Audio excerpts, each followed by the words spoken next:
Doctor صاحب سوال یہ بنتا ہے کہ ان حالات میں حکومت کے لیے یہ کیوں کر اور کیسے ممکن ہوگا کہ وہ اس بجٹ کو ڈیمانڈ ڈریون بجٹ بنا سکے؟ حکومت ریسورسز کہاں سے لائے گی؟ دیکھیے اس میں دو اللہ کے فضل سے کوئی ایسی چیزیں ہوئی ہیں جس سے آپ کو شاید حیرت ہو اس بات میں کہ ہمارے جو معاشی حالات ہیں بجٹ کے لحاظ سے ان میں کچھ بہتری آئی ہے، اور اس کی سب سے بڑی وجہ یہ ہے کہ جب آپ نے سر سود کو 13.25% سے 8% پہ لے آیا اسٹیٹ بینک پچھلے 2 مہینے میں، تو اس سے جو ہم قرضوں کے سود پہ جو خرچہ کرتے تھے وہ آسمان تک پہنچ چکا تھا۔ اب اللہ کے فضل سے چونکہ اتنی بڑی کمی آئی ہے سر سود میں، تو انشاءاللہ ہمارے بجٹ میں جو سیونگ ہوگی وہ تقریباً 950 ارب کی ہوگی۔ یہ بہت بڑا اماؤنٹ ہے، اور اللہ کے فضل سے آخر اسٹیٹ بینک آف پاکستان کو یہ بات سمجھ میں آئی اور انہوں نے کافی تیزی سے سر سود کو کم کیا ہے۔ دوسری طرف تیل کی قیمتیں جو گری ہیں، بہت ہی زیادہ گر چکی تھیں، گورنمنٹ نے یہ کیا کہ جو فائدہ ہے آدھا انہوں نے عوام کو پہنچایا، آدھا انہوں نے پیٹرولیم لیوی کے تحت اس کو بڑھایا ہے۔ اس کے نتیجے میں تقریباً 150 ارب کے ایکسٹرا ریونیو اگلے سال حاصل ہونے کے امکان ہیں۔ تو لہٰذا آپ کے پاس بجٹ میں جسے کہتے ہیں فسکل سپیس، یعنی کہ گنجائش جو ہے وہ 1100 ارب کی بڑھ چکی ہے۔ اب گورنمنٹ کی پالیسی یہ ہونی چاہیے کہ اس 1100 ارب کی سیونگ سے وہ آدھا کم از کم عوام کے ریلیف کے لیے لگائیں اور انسینٹیو دیں انڈسٹری کو، کوئی ٹیکس کی کمی کر کے، اور آدھا استعمال کریں بجٹ کے خسارے کو کم کرنے میں۔ تو اس لحاظ سے بجٹ اللہ کے فضل سے آنے والے سال کا کافی حد تک بیلنس ہو سکتا ہے۔ ڈاکٹر صاحب صورتحال یہ ہے کہ آئی ایم ایف اور پاکستان کی حکومت نے اپنی رضامندی سے آئی ایم ایف کے پروگرام کو ہولڈ کیا ہے، کیونکہ ہم ظاہر ہے کہ ان حالات میں اس کے ٹارگٹس کو میٹ ہی نہیں کر پاتے۔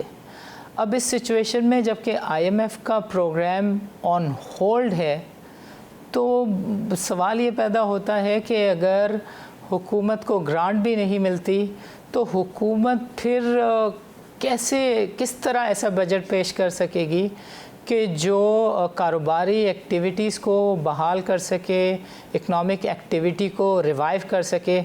کیا کہیں گے ڈاکٹر صاحب؟ دیکھیے بات یہ ہے کہ وزیر خزانہ تو اللہ کے فضل سے میں رہ چکا ہوں، اور اب موقع اب میرے ساتھی کو ملا ہے جو میرے ساتھ کراچی یونیورسٹی میں تھے، ڈاکٹر حفیظ شیخ، اور ہم سب کی دعا یہ ہے کہ وہ کامیاب ہوں۔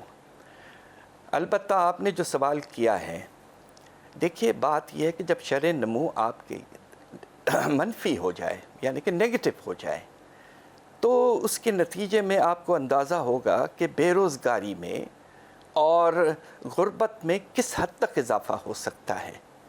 کیا ہم یہ چاہتے ہیں کہ جو ہمارے لوگ ہیں وہ اور غریب ہو جائیں؟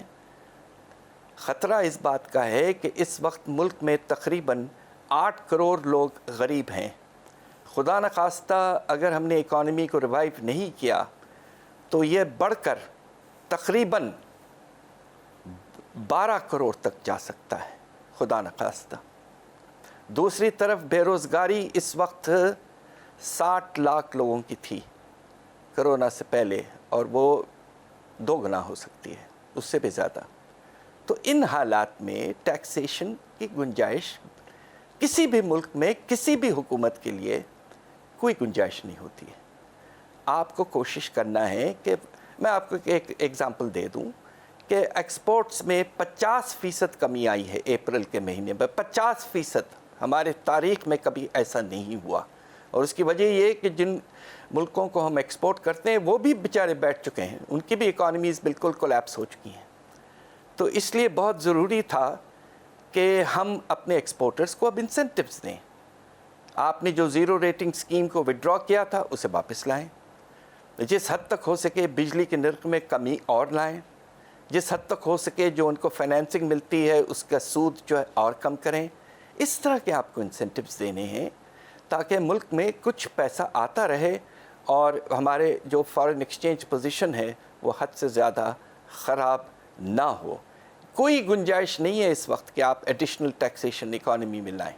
ڈاکٹر صاحب، پیسے بنانے کے لیے تمام حکومتوں نے پیٹرولیم لیوی کو سب سے سہل اور آسان ذریعہ جانا ہے.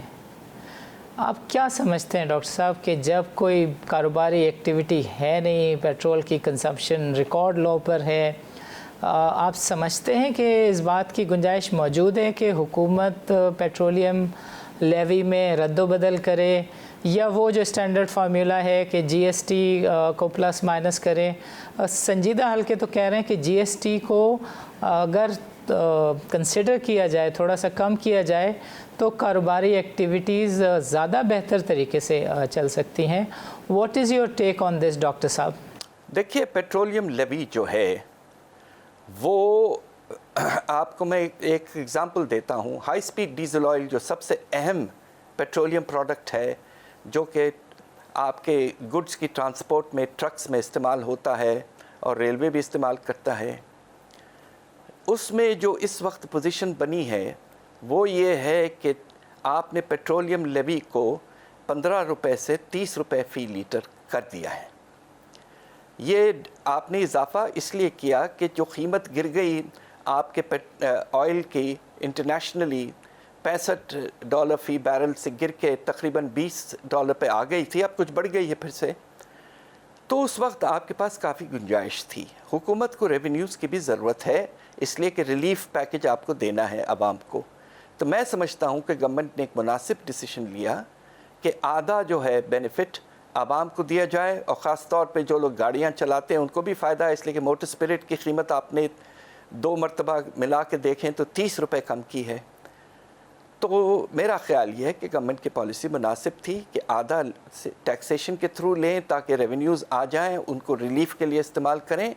اور دوسری طرف قیمتوں میں کافی کمی کی گئی ہے، تقریباً 30%. اس سے افراط زر میں بھی کمی آنی چاہیے. ڈاکٹر صاحب، ڈیٹ سروسنگ جو ہے وہ کوئی 79% تک جا پہنچی ہے. معاملہ یہ ہے کہ حکومت 3 سال سے جو ڈیٹ لمیٹیشن ایکٹ ہے اس کے اوپر کوئی ایکشن ہی نہیں لے رہی ہے. That is kind of pending, سرد خانے میں پڑا ہوا ہے. اب سچویشن اتنی خراب اور ابتر ہے، گورنمنٹ اگر اس چیز کو ابھی بھی نہیں کرتی تو آپ مجھے تو نہیں سمجھ میں آتا کہ آگے معاملات کیسے چلیں گے. میں تو آپ سے یہی ریکویسٹ کروں گا کہ آپ اپنا ایکسپرٹ اوپینین دیں اور لوگوں کو بتائیں کہ اگر had you been at the helm, آپ نے اس وقت اس سچویشن کو کیسے ڈیل کرنا تھا؟ پلیز ڈاکٹر صاحب. یہ حکومت کی تو بات آپ چھوڑ دیجئے. میں ایک ریٹائرڈ پروفیسر ہوں اور ہم نے ساری زندگی پاکستان پہ ریسرچ کیا ہے. اللہ کے فضل سے جب وقت آیا تو ہم نے بھی خدمت کی ہے. میرا رول یہ ہے کہ میں ایڈوائس دوں، اور ایک شخص جس نے اپنی زندگی گزاری ہے پاکستان کی اکانومی پہ ریسرچ پر. تو سوال یہ پیدا ہوتا ہے کہ fiscal responsibility and debt limitation act آپ کے مشرف کی حکومت لے آئی تھی، اور انہوں نے ایک لمٹ سیٹ کیا تھا کہ آپ کا جو پبلک ڈیٹ ہے وہ 60% جی ڈی پی سے زیادہ نہیں ہو سکتا ہے. یہ ایک مناسب قدم تھا، اور اس میں یہ بھی ہے ایکٹ میں کہ آپ جو اگر مجبوراً یا کوئی ایسی خاص وجہ ہو، جس طرح آج کل کے حالات ہیں کورونا کی وجہ سے، آپ کو اس لمٹ کو ایکسیڈ کرنا ہے تو آپ کو ایک فریم ورک بنا کے پیش کرنا ہے ہمارے پارلیمنٹ کو، جو سپریم ہے، اور بجٹ کے معاملے میں سارے ڈیسیشنز وہیں سے آتے ہیں اپروول. تو آپ ایک میڈیم ٹرم پلان پیش کریں کہ ہم اسے کس طرح سے 60% آف دا جی ڈی پی پہ اگلے 3-4 سال میں واپس لے آئیں گے. یہ پروویژن رکھا گیا ہے اس لاء میں. اب آج کی پوزیشن یہ ہے کہ پچھلے 2 سال میں اس debt to G D P ratio میں بے تحاشا اضافہ ہوا ہے. اب آپ سوچئے کہ جس طرح حالات اس وقت ہیں، اندازہ یہ ہے کہ اس سال آپ کا جو public debt to G D P ratio سال کے اینڈ ہونے تک 80% سے بھی زیادہ جا چکا ہوگا. یعنی کہ آپ نے ایکسیڈ کیا ہے 20% سے. تو حکومت کو یہ کہنا چاہیے کہ حالات خراب تھے، اس لیے اس میں اضافہ ہوا ہے. ہماری پوری کوشش ہوگی کہ ہم جو باقی ہمارا ٹینیور ہے اگلے 3 سال کا، ہم پیش کریں گے پارلیمنٹ میں ایک ایسا پروگرام کہ انشاءاللہ محنت کر کے، ریونیوز کو بڑھا کے، خرچے کم کر کے ہم آہستہ آہستہ پھر واپس 60% آف دا GDP کی طرف جائیں گے. اگر ایسا نہیں کرتے ہیں وہ، تو یقیناً یہ وائلیشن ہوگا ہمارے اس لاء کا، federal responsibility and debt limitation act. Doctor صاحب، ہر طرف قرضوں کے رول اوور کی باتیں ہیں. ہم نے دیکھا تھا کہ مشرف صاحب کے ٹائم میں شوکت عزیز صاحب نے دبا کے قرضے رول اوور کرائے تھے، اور آج اس کا برنٹ گورنمنٹس کو فیس کرنا پڑ رہا ہے. آج جو ہم دیکھ رہے ہیں کہ قرضے رول اوور ہو رہے ہیں، ایک تو یہ فرمائیے گا ڈاکٹر صاحب کہ اس میں سود کی ادائیگیاں بھی رول اوور ہو رہی ہوں گی ہوپ فلی، اور دوسرا یہ کہ پاکستانی معیشت کے لیے یہ چیز کتنی ریزنیبل ہے، سود مند ہے، بہتر ہے، اچھی ہے. اور آخر میں یہ بھی بتائیے گا کہ پاکستان کے فیوچر میں مطلب یہ کب تک ایسا چلتا رہے گا؟ آئی مین از اٹ آور فیوچر؟ دیکھیے، حکومت نے جو ڈیٹ کو رول اوور کروانے کی کوشش کی ہے وہ صرف G20 کے ساتھ کی ہے، اور اس کا جو اماؤنٹ ہے ڈیٹ ری پیمنٹ اور انٹرسٹ کا، وہ تقریباً $1.8 ارب بنتا ہے. اور یہ G20 نے خود آفر کیا ہے. ہم اس وقت نیگوسیشنز میں ہیں، انشاءاللہ ہو سکتا ہے آپ کو ریلیف مل جائے. دوسری طرف IMF نے آپ کو special under the rapid financing facility آپ کو $1.4 ارب کا ایڈوانس جیسے کہتے ہیں لون دیا ہے. ریلیف نہیں دی، آپ کو لون دیا. تو سوال یہ پیدا ہوتا ہے کہ کیا اس سے ہم گزارا کر لیں گے؟ اس کا جواب یہ ہے کہ پاکستان کو آنے والے سال میں صرف قرضوں کی واپسی کے لیے $12 ارب کی ضرورت ہے. لہٰذا یہ جو ڈیٹ ریلیف وغیرہ کی بات ہو رہی ہے وہ بہت محدود ہے. ہمیں بہت کچھ کرنا پڑے گا. ہمیں کسی نہ کسی طریقے سے امپورٹس میں کمی تو آئی ہے اللہ کے فضل سے 21%، ایکسپورٹس میں 50%، اور خدا نخواستہ آنے والے دنوں میں ریمیٹنسز میں بھی 15 سے 20% کمی آ سکتی ہے. تو یہ خدا نخواستہ یہ سچویشن پیدا ہو سکتی ہے کہ آپ کے پاس اتنے فارن ایکسچینج ریزروز نہ ہوں کہ آپ میٹ کر سکیں اپنے آبلیگیشنز. اگر IMF کا پروگرام موجود رہے گا تو پھر کوشش یہ کی جائے گی کہ کسی طرح سے یہ گیپ پورا کیا جائے. البتہ حالات خراب ہو سکتے ہیں. ڈاکٹر صاحب، پاکستان کی پہچان یہ ہے کہ قرض جو ہے وہ ہمیشہ نیا قرضہ لے کر ہی ادا کیا جاتا ہے، چاہے وہ بانڈ کی شکل میں ہو یا دنیا کے انسٹیٹیوشن سے قرض کی شکل میں ہو. ڈاکٹر صاحب، سوال یہ ہے کہ UAE سے لے کر سعودی عرب سب نے ہماری ادائیگیاں مؤخر کر دی ہیں. ابھی تو کووڈ-19 کے کور میں یہ 2 سال کے لیے چیزیں رول اوور ہو رہی ہیں. آپ کو لگتا ہے کہ 2 سال بعد ہماری معیشت اتنی مستحکم ہوگی کہ ہم اس بڑی تعداد میں نئے قرضیں ریز کر سکیں، بانڈز ہم ایشو کریں تو ہمیں اچھا رسپانس مل جائے؟ اس پہ ذرا اپنا ایکسپرٹ اوپینین دیجیے گا ڈاکٹر صاحب. یہ بڑا اہم سوال ہے. بات یہ ہے کہ پہلے سال اس حکومت نے جو قرضے لیے، خاص طور پہ سعودی عربیہ، ایمریٹ سے، اور پھر کچھ قطر سے بھی اور چائنا سے بھی، وہ ایک اسپیشل سلسلہ تھا، وہ رک چکا ہے. اور اب یہ جو ملک ہیں ان کے اپنے اندرونی حالات حد سے زیادہ خراب ہو چکے ہیں. تیل کی آمدنی جو ان کی تھی وہ تقریباً نہ ہونے کے برابر ہو گئی ہے، اور اب آپ دیکھیں کہ ہزاروں پاکستانیوں کو واپس بھیجا جا رہا ہے. اس وقت یہ امید کرنا کہ ہمیں سپورٹ علاوہ چائنا کے کوئی اور ایسا ملک نہیں ہے جو ہمیں شاید اس وقت کچھ ایکسٹرا سپورٹ دے سکے گا. ہماری کوشش اب یہ ہونی چاہیے کہ کسی طرح سے ہم اپنے بیلٹ کو جسے کہتے ہیں نا ٹائٹن کریں، جس حد تک ہو سکے ایکسپورٹس کو ریوائیو کرنے کی کوشش کریں. اور ہماری یہ کوشش بھی ہونی چاہیے کہ جو امپورٹس میں نان ایسینشل آئٹمس ہیں ان کی امپورٹ پہ خدا نخواستہ کچھ وقت کے لیے کم کرنا پڑے گا. میں ایگزامپل دوں آپ کو, آپ 2 سال کے لیے گاڑیوں کی امپورٹ بند کر دیں. اللہ کے فضل سے کافی گاڑیاں موجود ہیں.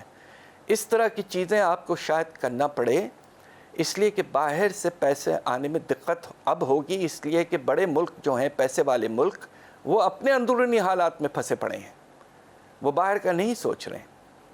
اور دوسری طرف مسئلہ یہ بھی ہے کہ پاکستان کی کریڈٹ ریٹنگ جو ہے آئی ایم ایف کے پروگرام کے ہونے کے باوجود کوئی خاص اچھی نہیں ہے. تو لہٰذا بڑے سوچ سنبھل کے اس حکومت کو چلنا ہے, اور ہماری دعا یہ ہے کہ آنے والا بجٹ جو ہے وہ ایک بیلنسڈ سینسیبل بجٹ ہو. جو فائدہ آپ کو تقریباً 1100 ارب کا ملا ہے اس کو آپ ٹھیک سے لگائیں, آدھا تقریباً خسارے کو کم کرنے میں لگائیں, اور آدھا جو آپ نے ریلیف پروگرامز شروع کیے ہیں غریب اور جو دہاڑی کے مزدور ہیں یا چھوٹے چھوٹے اداروں کو بینکنگ سے سپورٹ وغیرہ, یہ سب آپ اگلے سال جاری رکھیں. تو اللہ کے فضل سے وقت ایسا آئے گا شاید ان قریب کے پاکستان پھر سے آہستہ آہستہ نکل آئے. ہم سب کی یہ دعا ہے. ڈاکٹر صاحب, ادائیگیوں کے توازن سے لے کر انکم اور ڈیٹ کی مینجمنٹ سے متعلق سیر حاصل گفتگو, تجزیے اور ریکمنڈیشنز پر ہم آپ کا بہت بہت شکریہ ادا کرتے ہیں. آخر میں ہم آپ سے درخواست کریں گے کہ اگر آپ پاکستان کے پالیسی میکرز, اسٹیک ہولڈرز یا ایلیٹس کو کوئی میسج دینا چاہیں تو ہمارا پلیٹ فارم حاضر ہے. میں صرف یہ کہنا چاہتا ہوں کہ ہمارا جو امیر طبقہ ہے, اللہ کے فضل سے اللہ نے ہمارے امیر طبقے کو بہت عزت اور آمدنی اور ان کے حالات ابھی بھی اللہ کے فضل سے بہت بہتر ہیں. ان سے ہم یہ امید کرتے ہیں کہ وہ خود 2 طرح سے ملک کا ساتھ دیں. ایک تو پرائم منسٹر صاحب نے ایک ریلیف فنڈ شروع کیا ہے, مناسب فنڈ, جس میں انہوں نے یہ کہا ہے کہ کوئی شخص اگر 100 روپے دیتا ہے تو گورنمنٹ 400 روپے اس میں لگائے گی تاکہ وہ فنڈ 5 گنا ہو جائے ان کے کنٹریبیوشن کے لحاظ سے. دوسری طرف ہم نے ٹیکس بینیفٹس چیریٹیبل کنٹریبیوشنز کو بہت دیے ہوئے ہیں, اور ان کو ہم آنے والے بجٹ میں انشاءاللہ ان کو اور بڑھائیں. تو ہم یہ امید کرتے ہیں کہ پاکستان کی غریب طبقہ جو ہے اس وقت بے حد مشکل حالات میں ہیں. ہمارے ملک کے جو امیر طبقہ ہے جنہوں نے پاکستان سے بڑا فائدہ اٹھایا ہے, ہم سب کی ان سے گزارش یہ ہے کہ آپ اس وقت ملک کا ساتھ دیں, چیریٹیبل کنٹریبیوشنز دیں, اور آنے والے سال میں آپ اپنے ٹیکس ریٹرنز میں جو مناسب آپ کی انکم ہوئی ہے وہی بتائیے, ایویژن کم ہو. اور سب سے بڑی بات یہ ہے کہ جہاں بھی گنجائش ہو کہ ہم اپنے ٹیکس کے نظام میں کچھ اضافہ اس طرح کریں کہ امیر طبقہ جو اس ملک کا ہے وہ تھوڑا سا کچھ اور ٹیکس ریونیو میں اضافے کرنے میں ہماری مدد کریں. یہ وقت ایسا ہے کہ امیر ملک کا ساتھ دیں اور ہم اپنے غریب طبقے کو اس طرح سے ان کی سہولت اور ان کی مدد کریں. یہ ہمارے پاکستان کا, ملک کا اور ہمارے لوگوں کا فرض ہے. ہم دعا کرتے ہیں انشاءاللہ کہ ایسا ہی ہوگا. ڈاکٹر صاحب تھینک یو ویری مچ. ناظرین, اب وقت ہوا چاہتا ہے ایک چھوٹے سے وقفے کا. ملتے ہیں ایک بریک کے بعد.